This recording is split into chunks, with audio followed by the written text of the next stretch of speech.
మీరు ఇందాక ఒక మాట అన్నారు, కెమోథెరపీ చేసిన తర్వాత ఇవాళ రిమిషన్ వచ్చింది అన్న తర్వాత ఓ 1 ఇయర్కో 2 ఇయర్కో మళ్ళీ క్యాన్సర్ వస్తుంది, రిలాప్స్ అవుతుంది అని. దానికి అప్పుడు మళ్ళీ ట్రీట్మెంట్ చేస్తే తగ్గుతుందా? తగ్గుతుందా అంటే ఎప్పుడైతే మళ్ళీ కీమో మళ్ళీ అదే సైకిల్ అవుతుందో మళ్ళీ నెక్స్ట్ టైం ఇంకో 2-3 టైం ఫోల్డ్స్ ఎక్కువగా వస్తుందండి. ఏదో డ్రగ్ అడాప్టబిలిటీ కూడా ఒక ఇష్యూ ఉందని విన్నాము. డ్రగ్ అడాప్టబిలిటీ అనేది ఎప్పుడు క్యాన్సర్ సెల్స్కి ఉంటుంది. జనరల్గా ఏమవుతుంది అంటే ఒక 2-3 కీమోస్ చేసిన తర్వాత థర్డ్ కీమోలో వాళ్ళు డ్రగ్ మారుస్తారు. ఎందుకు మారుస్తారు అంటే క్యాన్సర్ సెల్స్ ఒక 2-3 కీమోస్ అయిపోయిన తర్వాత థర్డ్ కీమోకి వచ్చేటప్పటికి ఈ డ్రగ్ మీద అది ఫీడింగ్ తీసుకోవడం స్టార్ట్ చేస్తూ ఉంటుందన్నమాట. సో అది చేంజ్ చేస్తూ వస్తారు. ఒక 2 టైమ్స్ రిలాప్స్ అయిన తర్వాత థర్డ్ టైం వాళ్ళు కూడా ఏం చేస్తారంటే ఇంకా పాలియేషన్ థెరపీ ఇవ్వడం స్టార్ట్ చేస్తారు. అంటే ఇంకా కంట్రోల్ చేయడం, క్యాన్సర్ మీద యాక్ట్ చేసే మెడిసిన్స్ కన్నా కూడా ఇంకేం చేస్తారంటే జస్ట్ ఆ పెయిన్ని రిలీవ్ చేయడం కోసం ఇస్తారు. మేము ఈ మధ్య మెనీ కేసెస్ చూస్తున్నాం, లైక్ మార్ఫిన్ షార్ట్స్ కూడా they are giving. Because pain is ఎస్. సో యాక్చువల్గా మనం ఇప్పుడు కూడా అడ్రస్ చేయాల్సిన అంశం ఏంటంటే ఒరిజిన్ ఆఫ్ క్యాన్సర్ దగ్గరికి వెళ్ళాలి.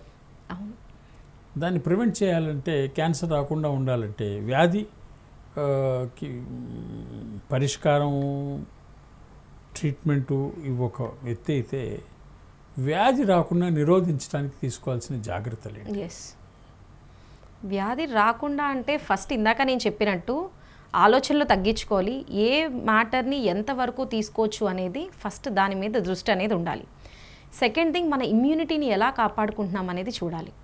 థర్డ్ ఏంటి అంటే మనం ఏదైతే ఫుడ్స్ కన్జ్యూమ్ చేస్తున్నామో, ఏదైతే అడల్టెడ్ ఫుడ్స్ ఈరోజు ఏదైతే తీసుకుంటున్నామో వాటిని మ్యాక్సిమం తగ్గించడం అనేది బెటర్. ఏది అడల్టెడ్ ఫుడ్ అంటే ఏంటి? మెనీ థింగ్స్ అండి. మనం మార్నింగ్ లేస్తే తాగే పాలు దగ్గర నుంచి నైట్ మనం తినే ఫాస్ట్ ఫుడ్ వరకు అన్నిట్లో అడల్ట్రేషన్ అనేది ఉంటుంది. ఇందులో ఏది ఎక్కువ కాస్ట్ చేస్తుంది? మిల్క్ అండ్ పౌల్ట్రీ ఎక్కువగా మనకు కాస్ట్ చేసేది. ఎందుకు అంటే వాటి యొక్క ఉత్పత్తిని ఎక్కువ పెంచడం కోసం ఏవైతే హార్మోనల్ ఇంజెక్షన్స్ ఇస్తూ వస్తారో డైరెక్ట్గా అది మనం కన్జ్యూమ్ చేసేటప్పటికి వాటి యొక్క ఇంపాక్ట్ ఆ మిల్క్లో ఉంటుంది. సో రీసెంట్ టైంలో మనం తొందరగా మెన్స్ట్రుయేషన్ అనేది చిన్నపిల్లలో చూడడం, తర్వాత ఈ పీసీఓస్ రావడం, ఇదంతా మెజారిటీ ఆఫ్ ద రీజన్ ఏంటి అంటే too much hormonal impact on the body. So ఈ హార్మోనల్ ఇంపాక్ట్ ఆన్ ద బాడీని కంట్రోల్ చేయాలి అని అంటే మిల్క్ కానీ పౌల్ట్రీ కానీ ఇవన్నీ తీసుకునేటప్పుడు జాగ్రత్తలు తీసుకోవాలి. అంటే ఏం జాగ్రత్తలు తీసుకోవాలి అంటే ఇది ఆల్రెడీ మన చెయ్యి దాటిపోయిందనే నేనైతే నమ్ముతున్నాను.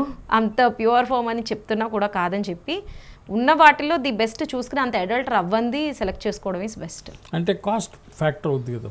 డెఫినెట్గా అవుతుందండి. ఇప్పుడు ఏమవుతుంది అంటే మనకి డైట్ ఫుడ్ ఎక్కువ కాస్ట్ ఉంటుంది, తక్కువ తినడమే ఎక్కువ కాస్ట్ అవుతుంది అనమాట. సో ఇలా కాకుండా ఇప్పుడు చూడండి చాలామంది ప్రోటీన్ కోసం పౌడర్స్ అని ఇంకోటని ఇదంతా చేస్తున్నారు. దీనికన్నా మనకి న్యాచురల్గా ఇంట్లో దొరికే వాటిలో కూడా రిచ్ ఇన్ ప్రోటీన్ ఫుడ్స్ ఏవైతే ఉంటాయో అలాంటివి తీసుకోవడం అనేది అలవాటు చేసుకోవాలన్నమాట.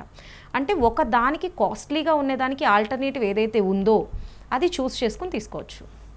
ఆల్టర్నేటివ్స్ చూసుకోవాలి. ఎస్. అలాగే వీలైనంత వరకు వెజిటబుల్ ప్రోటీన్స్కి, ఎస్, తర్వాత మీట్ కూడా you have to be conscious. Yeah, very conscious మీట్కి వచ్చేటప్పటికి. ఎందుకంటే దాంట్లో మనకి ఆల్రెడీ ఏదైతే నాన్ వెజ్ ఉంటుందో దాంట్లో మనకి కార్సినోజిక్ ఏజెంట్స్ కూడా ఎక్కువగా ఉంటాయి. ఎందుకని ఉంటాయి? ఆల్రెడీ ఇట్స్ దాంట్లో కూడా సెల్స్ సేమ్ మనకి ఏదైతే మార్ఫాలజీ ఉంటుందో ఇదంతా దాంట్లో ఉంటుంది కాబట్టి రాదర్ దాన్ ప్లాంట్ కింగ్డమ్లో అంత ఎక్కువగా మనకి జరగదు. అది మామూలుగా కార్సినోజెనిక్ ఏజెంట్స్ అంటే ఏంటి?